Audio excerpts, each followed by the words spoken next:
हमारे व्यस्त जीवन में ईश्वर की आवाज़। कहा जाता है एक चेहरे में कई चेहरे होते हैं। कई बार चेहरे भी बड़े विरोधाभासी होते हैं। आज के पाठ में एक और एक महान नबी यूहन्ना बपतिस्ता का चेहरा है, जो कहता है सिर कट जाए तो कट जाए, वचन ना जाए।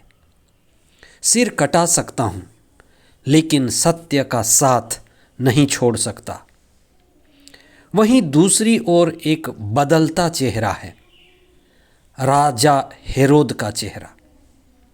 बड़ा दुनियावी आदमी, जिसके सिर पर सोने का ताज है, लेकिन ऐसा दुष्ट चरित्र वाला चेहरा जो वासना, तृष्णा, शारीरिक और सांसारिक कामना के लिए किसी भी हद तक गिरने को तैयार है। यूहन्ना बपतिस्ता चेतना की ऊंचाई है, चेतना की चोटी है। वहीं हेरोद वासना की खाई है।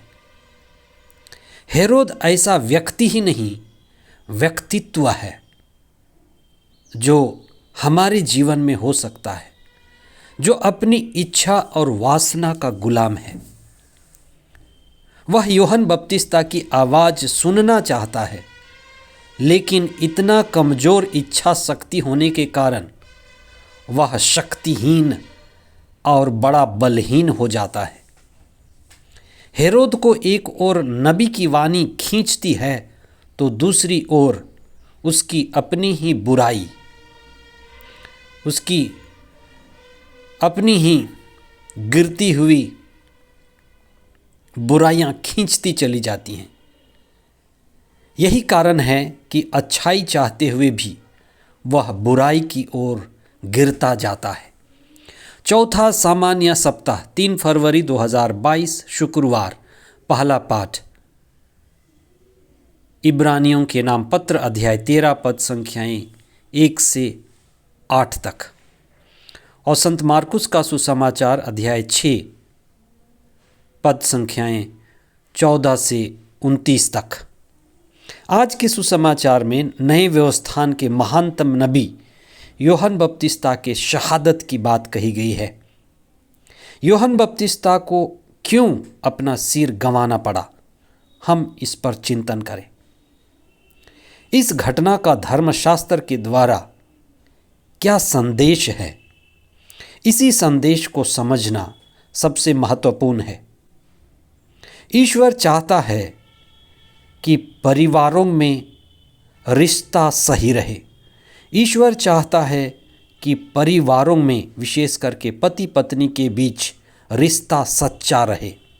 ईश्वर चाहता है कि पारिवारिक रिश्ते पवित्रता में बने रहें।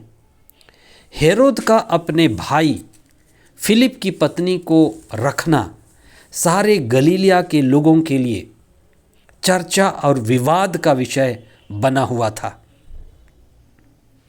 संहिता और धर्म के खिलाफ था। धर्म के मार्ग पर चलने वाले लोगों के लिए एक बुरा उदाहरण था। और ये राज घराने का परिवार था, जिसे सभी देखते हैं। जितना बड़ा पद, जितनी बड़ी ताकत, जितना नाम, उतना ही खराब आचरण था। नबी यूहन्ना बपतिस्ता ने इस रिश्ते का जोरदार खंडन किया और पारिवारिक रिश्तों में पवित्रता और मधुर रिश्ते को कायम रखने के लिए ईश्वर की आवाज़ बन गए, सत्य की आवाज़ बन गए। और ये आवाज़ हेरोद और हेरोदियस के कान में दिन रात गूंजने लगी। उसने कहा, तुम हेरोद, तुम अपनी भाई की पत्नी हेरोदियस को नहीं रख सकते। ना रहेगी बांस, ना बजेगी बांसुरी। नबी की आवाज़ दबाने के लिए, नबी की आवाज़ को हमेशा हमेशा ख़त्म करने के लिए उस नारी ने भी अपना सब कुछ दांव पर लगा दिया। हेरोदियस ने हेरोद के जन्मदिन में एक चाल चली और उस नारी का चाल यूहन्ना बपतिस्ता के लिए दुखभोग और मृत्यु बलिदान बन गया। यूहन्ना बपतिस्ता की शहादत हमें बताती है कि हमें उद्देश्य मूलक जीवन जीना है, आत्मापूर्ण जीवन जीना है, सत्य की आवाज़ बनकर हमें रहना है।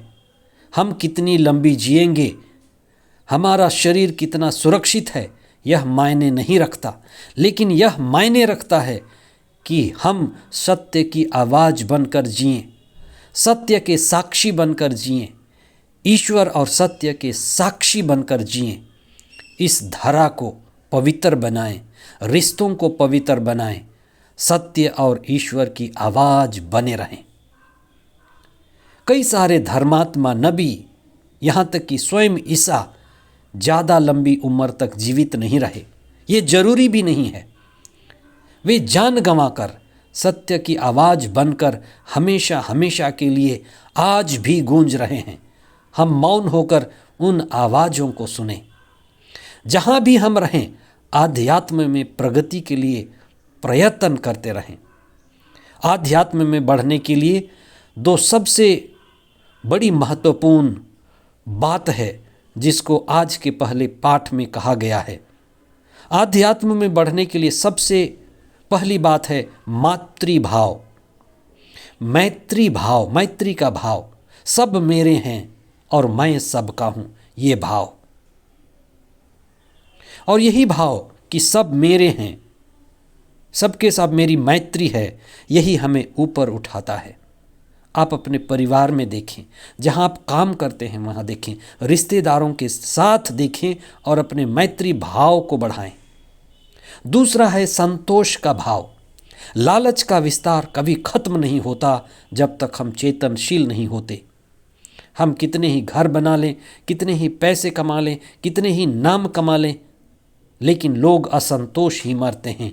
इसलिए संतोष में जन्म लेना, संतोष का भाव आना सबसे ज़रूरी है, क्योंकि संतोष ही परम सुख की स्थिति है।